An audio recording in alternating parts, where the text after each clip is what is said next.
This is the most thrilling outdoor survival experience. A woman uses all her strength to catch a turtle.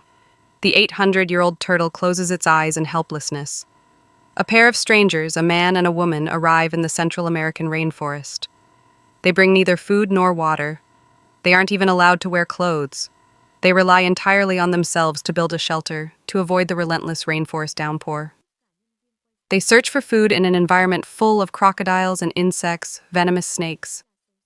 There are so many venomous creatures here, even a cameraman got bitten. He had to be airlifted for emergency treatment to save his left leg. The challenge is to survive 21 days to win $100,000. If it were you, how long could you last?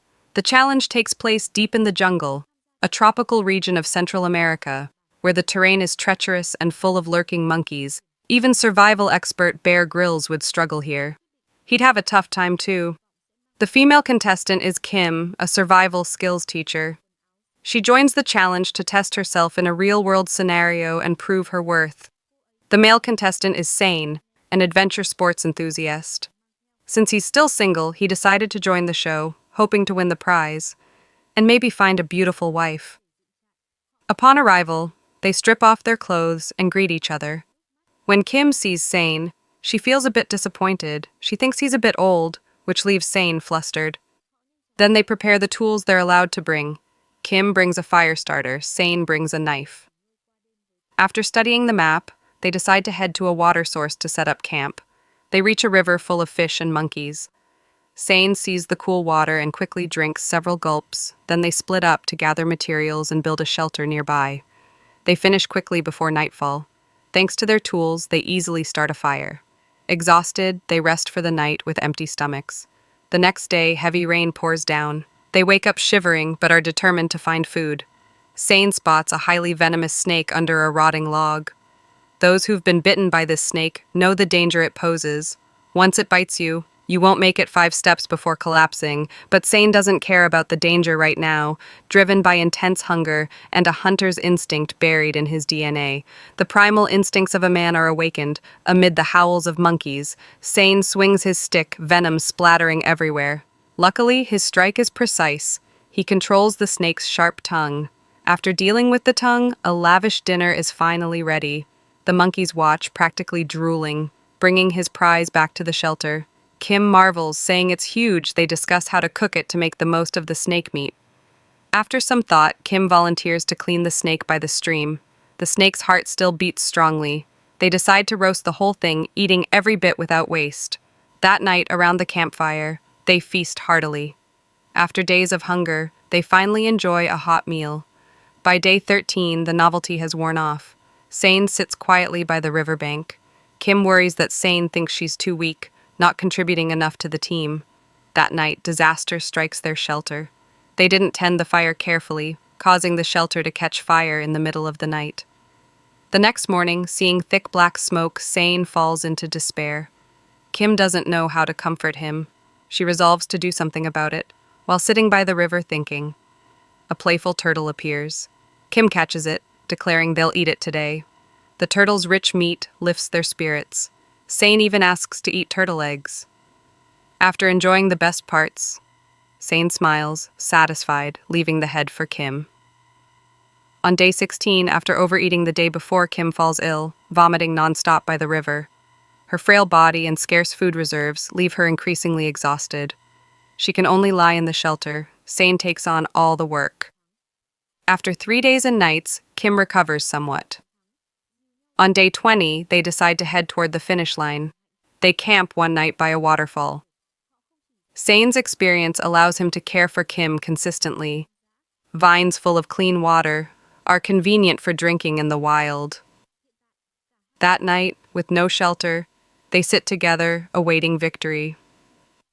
On day 21, they paint victory symbols on themselves, supporting each other. They reach a waterfall near the end point.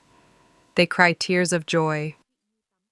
After 21 grueling days, they've not only earned each other's respect in the jungle, but also grown to cherish wildlife. Sane lost 20 kilos, Kim lost 12.5 kilos. They've now returned to normal life. Sane plans to write a book about his experience.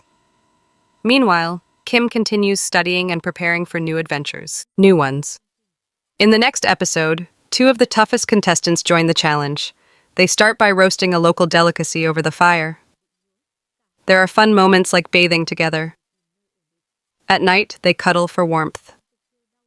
The female lead is Charisse, a marathon runner who loves outdoor activities. The male lead, Steven, is a professional artist. He loves challenges and is skilled at hunting. The challenge takes place in Alabama, USA, with harsh weather conditions and dangers like black bears, venomous spiders, and snakes. The pair arrives at the site on a cheap four-wheeler provided by the show. Per the rules, they ditch their clothes for a blur effect. After meeting, Charisse is a bit shy but quickly grabs the map to navigate. They decide to head to the center of the area to find a stable spot on the way. Charisse keeps complaining about thorns scratching her, making Steven laugh endlessly. They reach a small stream. Charisse asks about sleeping naked with someone of the opposite sex and gets a relaxed response from Steven. They start building camp, working smoothly to make a double bed. They light a fire and sip hot tea by it. At night, they cuddle for warmth. The next morning, they continue camp construction, chopping wood until dark. The second night is colder, so they adjust their cuddling position. On day 3, they go foraging. They spot a large snake by the stream. Steven swiftly kills it. They prepare it simply, and the meat is firm and tasty, not tough or greasy. That night, they shiver from the cold. They can only rely on body heat to endure. If you were in this situation with someone of the opposite sex, what would you do? On day 4, the snake meat is gone. They keep searching and find a type of root that can be eaten or used as natural soap. They've stabilized their life, ensuring food and water needs. They even bathe daily. The roots are sliced, mashed, and dried to make soap. But an accident happens when Charisse cuts her hand. The crew calls in medics to bandage it. Steven gently comforts her, even covering her eyes to ease her fear. Charisse jokes she can't bathe now, and relies on Steven to wash her hair. Steven humorously says his hands are now hers, turning the survival challenge into a retreat with a natural soap ad. After bathing, they feel much better. On day 10, they keep foraging, hoping to add protein. They spot prey in a tree. Steven quickly knocks it down with a stick. On day 14, while patrolling, they encounter a venomous snake, known as North America's deadliest. Despite the danger, Steven kills it cleanly. They skin it and divide it to grill and boil. The snake meat is crispy, tasting like chicken, with protein content 100 times higher than beef. In the following days, worried they ate too much. The weather suddenly turns cold. They're stuck at camp. The fire goes out. They endure a brutally cold night. On day 21, thanks to eating enough, they successfully make it to the end, completing the wilderness survival challenge for 21 days without clothes or food. When surviving in the wild, if you see this wild fruit, don't pass it up. It could be worth $10,000. This man, by finding that wild fruit, survived in the African wilderness with 3 women and won the $100,000 prize. This challenge takes place in the African wilderness. The first female contestant, Jenny, a 35-year-old woman, admits she's terrified upon arrival. The second female contestant, Haya Tho, also 35, seems more composed. The third female contestant, Lauren, a 41-year-old woman with a somewhat intimidating appearance. The male contestant, Robin, is a 33-year-old guy. He's not afraid of death after surviving with 3 women. The director set it up this way, pretty risky. This is the African savanna full of terrifying predators.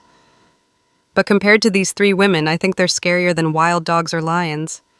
3 women and 1 guy surviving together. Even crocodiles would have nightmares.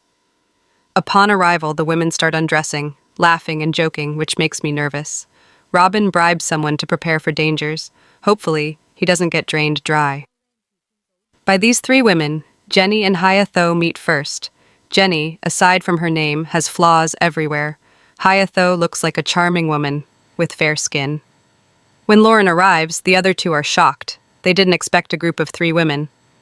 The 3 women chat happily, claiming they don't need men to conquer the wild. But when Robin appears, their eyes lock on him, especially Jenny, who looks like she wants to devour him. Robin seems shy. While Jenny is the loudest laugher, Lauren can't hide her emotions. Robin doesn't sense the danger, thinking this is a lawful society. Nothing bad will happen. He didn't expect to face 3 women at once. A memorable moment. I've seen 2 men and 1 woman survive, but this is the first time I've seen 3 women and 1 man. Robin must be a friend of the director, or maybe his son. The show provides a fire starter and a large iron pot, brand new. Robin brings a slingshot, Lauren brings an axe, Hayatho brings fishing gear, Jenny brings a machete.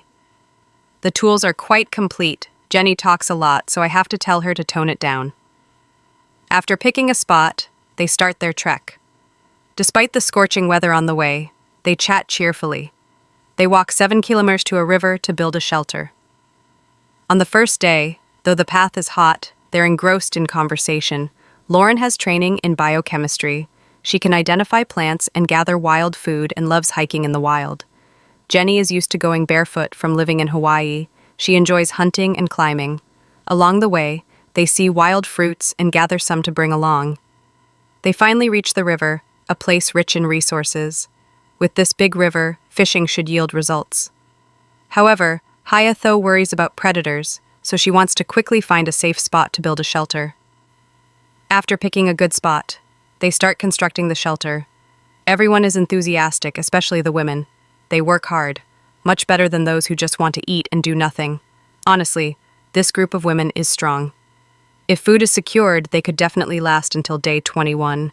Lauren quickly starts a fire and boils water. The shelter is beautifully built. It should be safe at night. After a busy day, they rest. Around 7 p.m., Jenny gets up to drink water and feels refreshed. On the second morning, the women are as lively as tigers. They wake up and drink a pot of water for breakfast, then head to the river to fish. Hayatho feels she didn't do well yesterday. The river is low, so she plans to string a line across it, with hooks attached to catch fish, using worms from the wild fruits they collected yesterday as bait. They crush the worms, praising their endurance for not tasting them, then attach the bait to the hooks and string the line across the river. The setup uses 4 uneven hooks. They weigh the line down with rocks, hoping to catch big fish. Robin and Lauren explore a small forest, hoping to find hunting opportunities, but they don't see any birds. Insects on the ground are scorched black by the sun. They find a few worms for sashimi or bait, and keep flipping rocks to find more odd worms to bring back, for Jenny. Hours later, Hayatho checks the fishing trap but finds nothing. Jenny worries Robin isn't getting enough protein. He might not see tomorrow's sunrise. The sun blazes, and Hayatho makes a sun hat. Robin explores for hours, but only catches a few worms, not enough to offset the energy spent. Back at the shelter, they leave the worms on the pot lid instead of using them for fishing. Jenny is thrilled to see them, but Hayatho braves the sun to keep fishing. Starving all day leaves them haggard. They eat worms and rest. Hayatho keeps fishing persistently. After hours, she returns empty-handed, with worms still wriggling on the pot lid. No one checks if the coals are still hot. By 6 p.m., the worms are untouched. Robin eats them eagerly. The group doesn't hesitate to pop them in their mouths, like it's no different from eating dirt. Hayatho finds the worms adorable, eating them one by one, but still sad about not catching fish. After dinner, they prepare to sleep until day 3.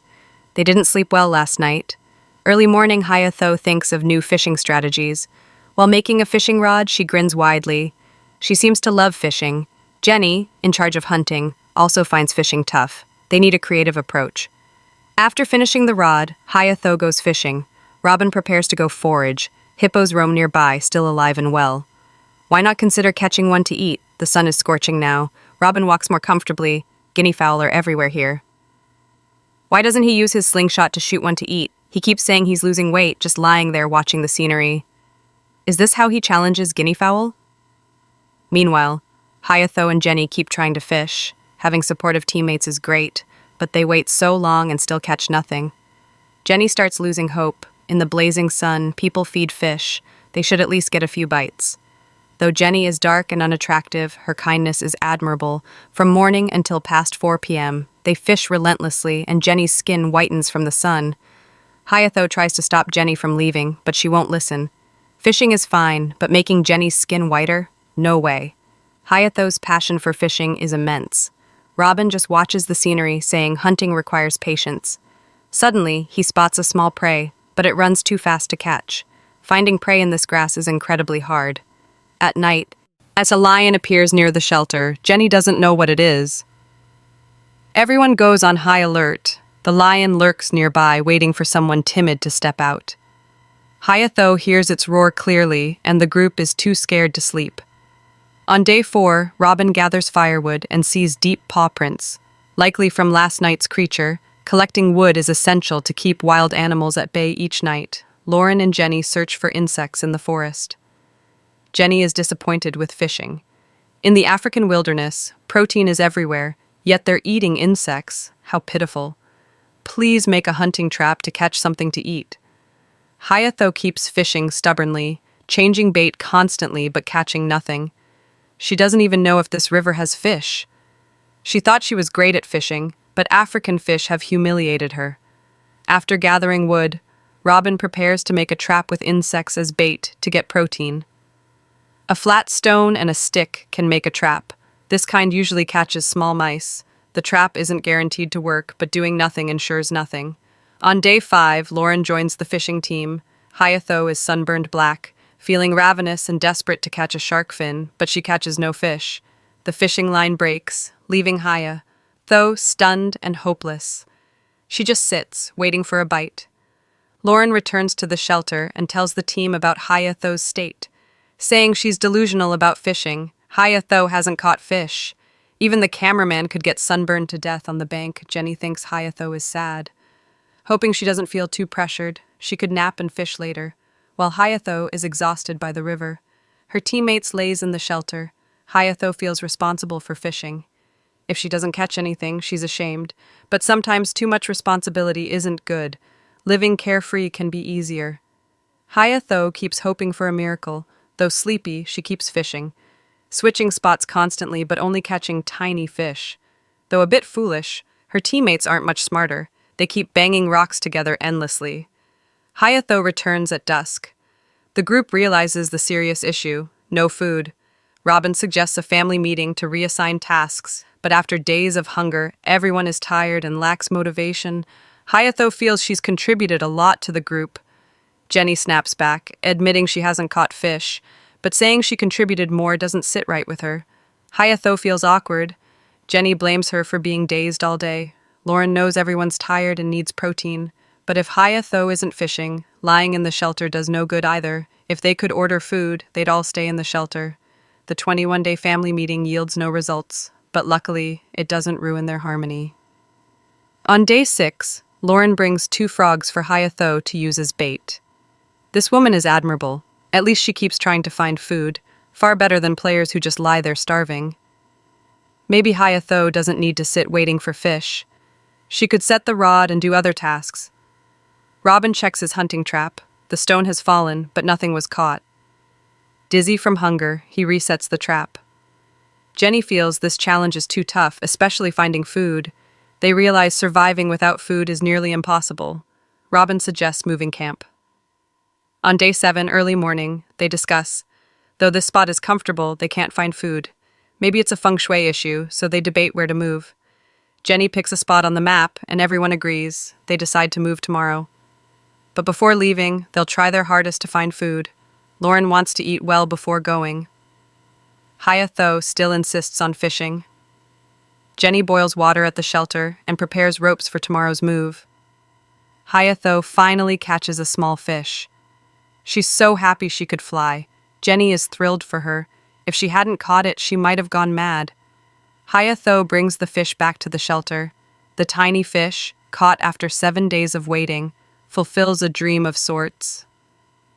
Around 5 p.m., they go out to gather firewood to grill the fish while collecting wood. They stumble upon a small mouse. The plump mouse makes the women drool. They chase it, and Jenny kills it. The mouse never expected to die at the hands of these women. They're quite lucky today. At least they've secured some protein to eat. The fish is small, but everyone is overjoyed. After 10 days in the scorching sun, just for this tiny piece of meat, each person gets a piece of fish. Next is Jenny's small mouse. She grills it directly over the fire, and it's done in minutes. Jenny takes a bite right away. It tastes like beef jerky. Today, they've had 2 meat meals on day 8. Today is moving day. They must carry all their tools and start the trek to the back of the path to a spot in the middle. They hope this will be a resource-rich area. Everyone is excited about the new spot. It's like a gamble, nothing left to lose. They're fearless. They grab their gear and set off. Lauren is most worried about large animals. Dangers are everywhere here. This trek will surely drain their energy. After 2 hours of walking, they enter a dense forest. This journey isn't as cheerful as the first day. Ahead lies a series of unknowns. After 3 hours, they notice the riverbed is long dry, no water in sight. Robin feels unlucky. After 4 hours, the grass is nearly withered. Hayatho starts to panic. Moving might have been a mistake. They spot a red baobab tree, a potential food source. Hayatho hopes to find baobab fruit. Imagining their taste, they search everywhere but find nothing. Jenny finds a plant. Its leaves point toward possible water. Sure enough, they discover a water source nearby. The water is clear and clean. Lauren feels hopeful. This spot is spacious. They decide to build a shelter here. After planning, they get to work. Everyone is giving their all for the team. They work eagerly. They start a fire and boil water. Past 1 a.m., the weather shifts suddenly. They huddle around the fire, feeling cold. The next morning, they wake up more exhausted. Last night was freezing. Hayatho says she'll improve the shelter so they can sleep well tonight. They plan to finish preparing the shelter and improve warmth measures today. July is winter in Zambia. They plan to build a raised bed off the ground. It'll feel much warmer that way. They use wood for a frame, then add a covering layer, followed by a layer of dry grass. They also build a stone reflective wall to reflect heat toward the bed, making it feel warmer. Hayatho is pleased with the new shelter. Sleeping will be much more comfortable. At night, they sleep together. Soon they gather around the fire to sleep. African nights are truly cold, with lions and elephants around. They're too scared to sleep. On day 10, Lauren is most worried about lions. Not just the cold. The presence of predators is nerve-wracking. 2 sleepless nights are almost unbearable for her. Lying on the ground makes her uncomfortable. Robin decides to rework the dirt floor, gathering sand to create a sleeping area. Soft soil might make sleeping more comfortable. Lauren keeps collecting wood, feeling back pain and fatigue. It's like something's hitting her chest without protein to replenish. She has to rest more. Hayatho hunts westward. She spots a large tadpole in the water and decides to catch tadpoles to try eating them. But tadpoles swim too fast to catch. Jenny is cutting a baobab tree. She plans to weave its leaves into a tool for catching tadpoles. I didn't expect her to have this skill. In no time, she weaves a tool. Hayatho takes it west to catch tadpoles. Though the water has plenty of small fish and tadpoles, she still can't catch any. A tadpole slips through a gap and escapes. She keeps trying, and finally catches one tadpole. Gradually, she gets better at catching small tadpoles. Besides tadpoles, she catches small fish. Hayatho grows more passionate about catching fish. Roasted tadpoles are eaten right away. Each night is a challenge. The temperature difference between day and night in Africa is huge. They can only persevere to complete the challenge. On day 11, every morning they complain about the previous night. They still have many nights to endure before it's over. The shelter they built isn't helping much. Their confidence is slowly eroding. Besides gathering wood daily, they also need to relieve themselves. While working, Lauren feels dizzy. She realizes without food, it's best to limit bathroom trips to no more than 3 times a day. Lauren returns to the shelter and tells Jenny about her health condition. She feels she'll collapse if she doesn't get protein. She imagines her teammates carrying her out when she's completely exhausted, because that's what teammates must do. If she can't continue, this is a survival challenge. There's no winning or losing. Everyone is very worried about her condition. Finally, she decides to withdraw from the challenge, feeling exhausted and drained. Though she quits, she still holds an important place in everyone's hearts. She just doesn't get the $100,000 prize. Whenever she thinks about missing the prize, Lauren cries even more. Finally, Lauren calls the crew. She says her chest feels heavy. She's struggling to breathe, plus malnutrition and the freezing nights. She says a lot, but the crew only responds with one line, "I just want to hear you say you're leaving." Ultimately, Lauren decides to quit. Losing a team member means less work done and one less mouth to feed. Lauren didn't lose in a competition with a prize, she just didn't win the prize. After 10 days of scorching sun and starvation. Don't cry. Hayatho, once a young mother, now looks like an old woman. Though her face has changed a lot, her habit of drawing eyebrows with charcoal remains unchanged. Hayatho plans to craft weapons for hunting. On day 12, she wakes up feeling okay and decides to make traps to hunt larger animals. After waking up, they explore and decide to set traps here, hoping to catch some guinea fowl. The traps are set simply. Hayatho starts thinking about how to cook guinea fowl. After setting the traps, they use tadpole meat as bait. On day 13, they scoop tadpoles from a small puddle and catch plenty of grasshoppers, all used as bait for the traps. When Hayatho checks the trap, she sees the bait is gone, but the trap hasn't triggered. Some animal likely came but didn't get caught. She replaces the bait, hoping to catch a fowl this time. On day 15, they keep catching tadpoles daily, but the tadpoles are dwindling. They're their only protein source. They keep foraging daily, but the water no longer has tadpoles or small fish. On day 17, while exploring, one of the women spots a small snake. The snake is killed by two young mothers. It turns out to be a small python. The python is grilled on a pan into jerky, and they eat it happily.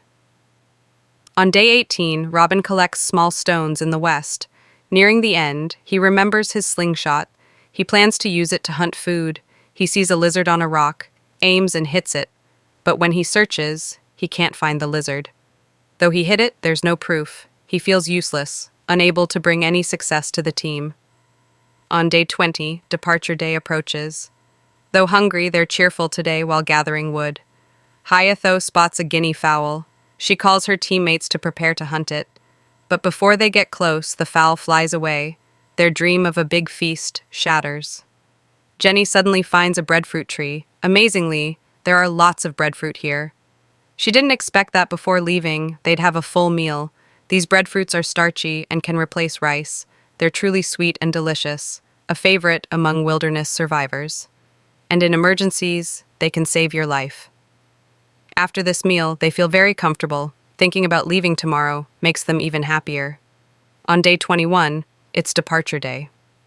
If they succeed, they'll win $100,000. Hayatho was already planning how to spend it last night. After preparing, they set out, needing to walk 10 kilometers. No matter how tough it is, they'll keep going to the departure point for the $100,000. They finally reach the departure point successfully. So, who will take on the next challenge? Subscribe to the channel to find out in the next video.